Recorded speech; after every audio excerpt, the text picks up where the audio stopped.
Pode começar, Samanta.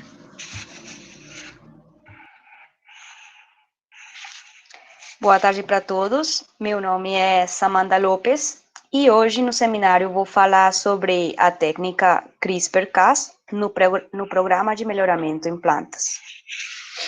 Bom, como melhoristas, nos encontramos em tempos que nos enfrentam a diversos desafios, como são a crescente população mundial, patógenos cada vez mais difíceis de controlar, grandes variações no ambiente, altas demandas do consumidor e produtor na qualidade dos produtos, assim como a rejeição da utilização de agroquímicos. É por isso que, assim como aumentam os desafios no melhoramento de plantas, se devem integrar técnicas que facilitem e, assim mesmo, tornem o processo mais eficiente, como é a implementação da edição genética dirigida, já que o genoma de muitas culturas importantes já tem sido sequenciado.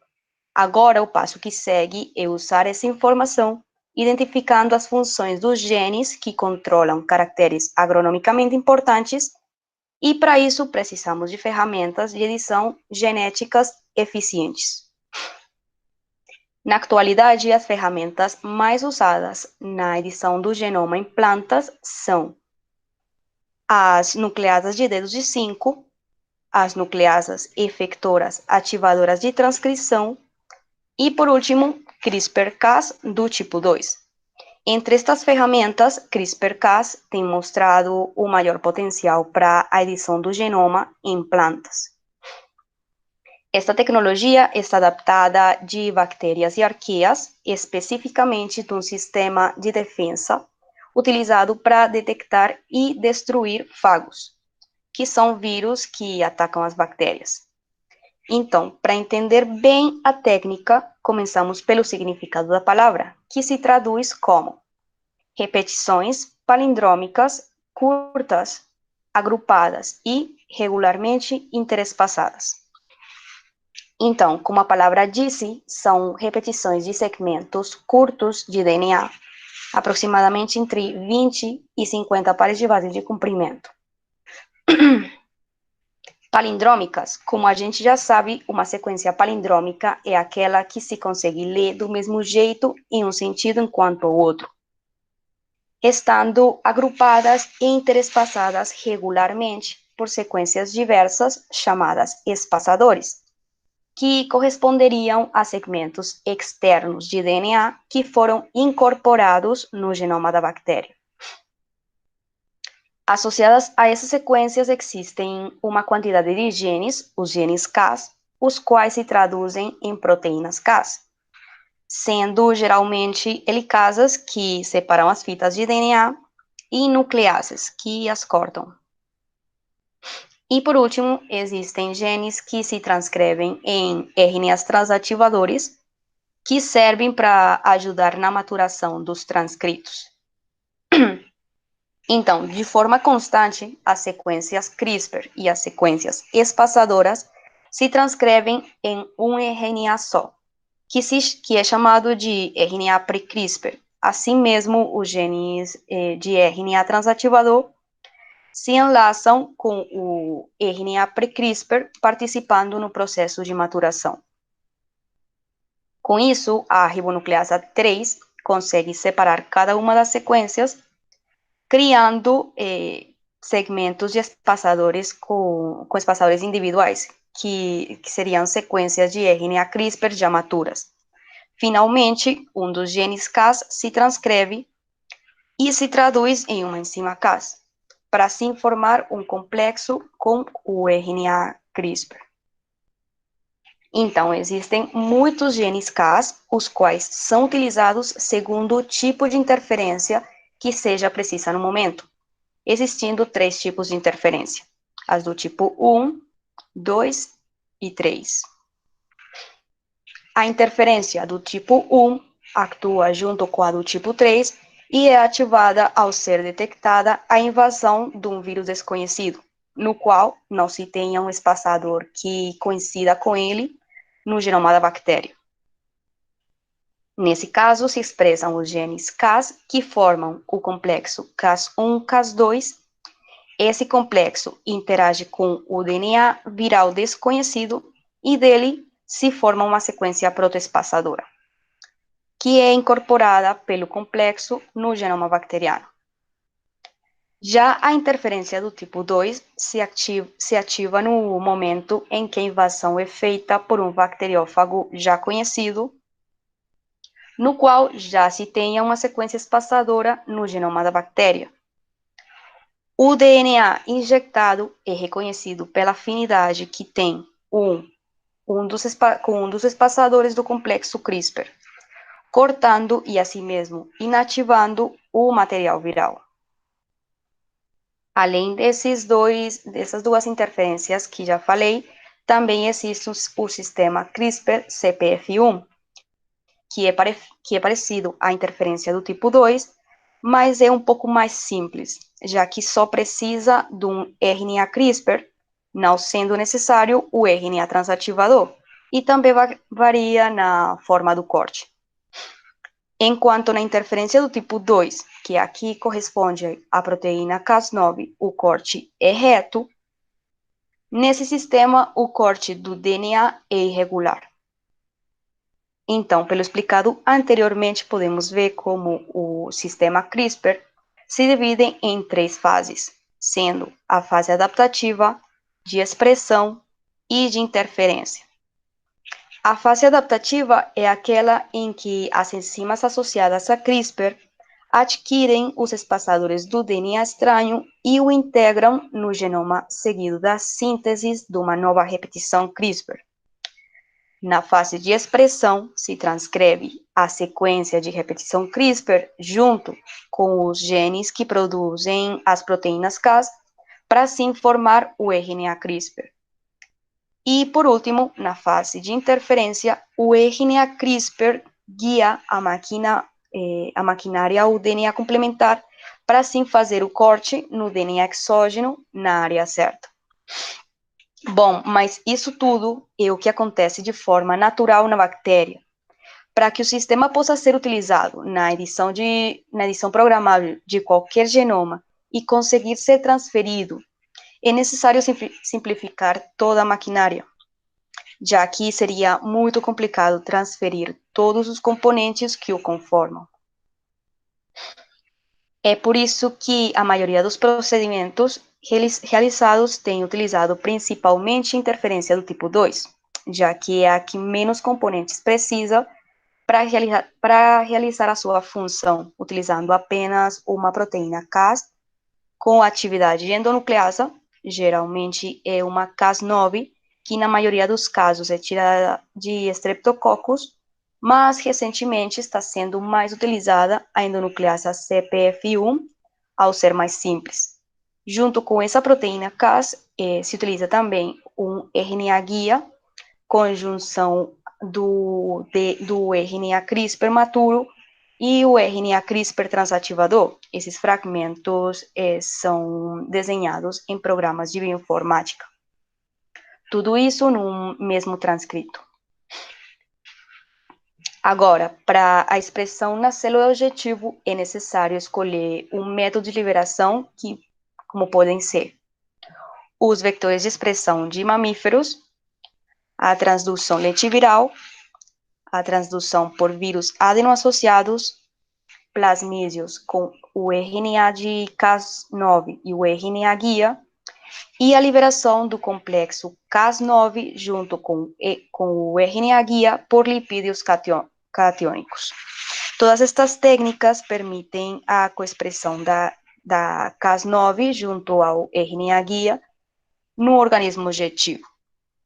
E assim, o RNA guia endonucleasa Cas9 ao lugar específico do DNA-alvo por complementariedade de bases, conseguindo fazer o corte nas duas cadeias, 3 bases acima do borde 3' da sequência, tendo então como resultado um gene inativado. Já nesse caso, a célula buscará consertar essa quebra tendo 2 opções. Ou a célula pode consertar essa quebra por si só, criando uma mutação, ou se inserta um fragmento desejado, sendo um fragmento que traduz para um códon de parada ou mesmo de início, que gere algum tipo de proteína que não estava sendo gerada ou produzida no indivíduo. Para isso, são liberados diversos fragmentos idênticos no ambiente da edição.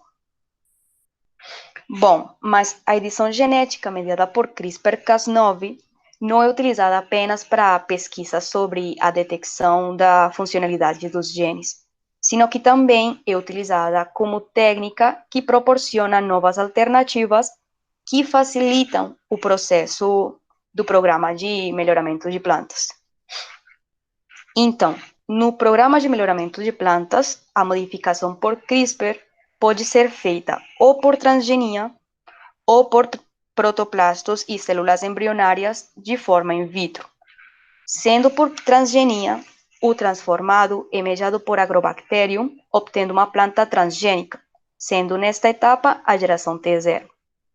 Depois da autopolinização, se obtém a geração T1 com plantas transgênicas editadas, que na figura está caracterizada pela letra M, e plantas transgênicas não editadas, caracterizada na figura pelo nome NET. Essas duas são utilizadas para produzir a geração T2, e já as plantas não transgênicas, que na figura se representam pelas letras NT, são descartadas, pois perdem os transgenes por segregação. Em alguns casos, na geração T2, já é possível selecionar as plantas com as mutações desejadas e sem resíduos transgênicos graças à segregação. Mas se nessa geração ainda não se obtém o estabelecido, é necessário repetir os cruzamentos. Já o outro método, as ribonucleoproteínas CRISPR-Cas9 montadas de forma in vitro, são entregadas em protoplastos ou células embrionárias. E as plantas regeneradas a partir deles são ou mutantes ou plantas não transgênicas. Como esse método evita a integração de fragmentos de vectores, as plantas são livres de transgenes, pelo que não é necessário o retrocruzamento. Então, desde o surgimento da técnica até hoje, muitos laboratórios têm aplicado o sistema de edição em diversos organismos com diferentes propósitos. Na nossa área, o melhoramento genético em plantas se tem feito em diversas culturas. E só para contextualizar, eu trouxe alguns casos com arroz e tomate, utilizando a proteína Cas9 e por transferência de Agrobacterium em silenciamento de genes. Em arroz, temos esses 4 genes, o primeiro deles que determina a macho-esterilidade, o segundo controla a síntese de estrigolactona, que participa na ramificação e germinação da planta, o terceiro controla o conteúdo de amilose, que é determinante na qualidade do grão quando ele está sendo cozinhado, e o último deles é um mediador da sinalização ABA, relacionada ao crescimento e vitalidade da raiz, assim mesmo ao rendimento da planta. Já em tomate, o primeiro gene é um repressor do florescimento, o segundo é um grupo de genes que estão envolvidos no metabolismo de GABA, regulando o estresse da planta, o terceiro envolvido na resposta seca e o último envolvido na resistência a mildio. Todos esses genes, tanto em tomate como em arroz, foram silenciados com sucesso. Bom, e agora? E em quanto aos caracteres quantitativos? Sabemos que a maioria dos caracteres agronomicamente importantes estão controlados por grupos de genes. E há algum tempo a técnica CRISPR conseguia editar apenas um máximo de 7 genes de uma vez só, limitando o seu potencial. Mas agora, recentemente, faz mais ou menos um ano, graças a um grupo de pesquisadores suíços, se consegue editar mais de centenares de genes de uma vez só com essa mesma técnica, CRISPR. Para isso, o que eles utilizaram foi a proteína Cas12a, um sistema CRISPR-Cas classe 5, do tipo 2, que funciona como RNase e DNase, ou seja, consegue cortar tanto DNA como RNA, controlando o processamento e maturação do seu próprio RNA CRISPR, assim como a clivagem do DNA-alvo, que é guiado pelo pareamento entre as bases das sequências espaçadoras. Bom, como que funciona esse Cas12a? O Cas12a trabalha junto com o transcrito de RNA, o RNA pré-CRISPR, que tem um comprimento aproximado de 30 nucleotídeos, de sequências de repetição direta. O que eles fizeram foi reduzir aquela sequência longa e adaptá-la a diferentes promotores e assim dirigir diferencialmente a transcrição de Cas12a e o RNA pré-CRISPR, conseguindo codificar Cas12a e dezenas de RNAs pré-CRISPR em uma única transcrição, e assim proporcionando o controle de edição a redes inteiras de genes. Já para finalizar, eu queria destacar que, embora a tecnologia CRISPR tenha muito potencial nas aplicações no melhoramento de plantas, ainda tem algumas limitações. Um dos grandes desafios é o grupo limitado de genes descobertos que controlam características de importância agronômica, sendo um pré-requisito para usar esta ferramenta, que é por isso que é necessário decifrar informações de sequências genômicas e explorar recursos de alta qualidade para o melhoramento das diferentes culturas. Também está aí a ineficiência e dificuldade que ainda se tem na regeneração de cultura de tecidos em plantas. E, por último, a preocupação da população com a biossegurança, que limita o desenvolvimento da técnica. Mas o único que essas limitações apontam é a necessidade e importância que implica a pesquisa constante para conseguir solucionar e, assim mesmo, melhorar continuamente esses tipos de sistemas, assim como resolver mais limitações que existem na ciência. Muito obrigada.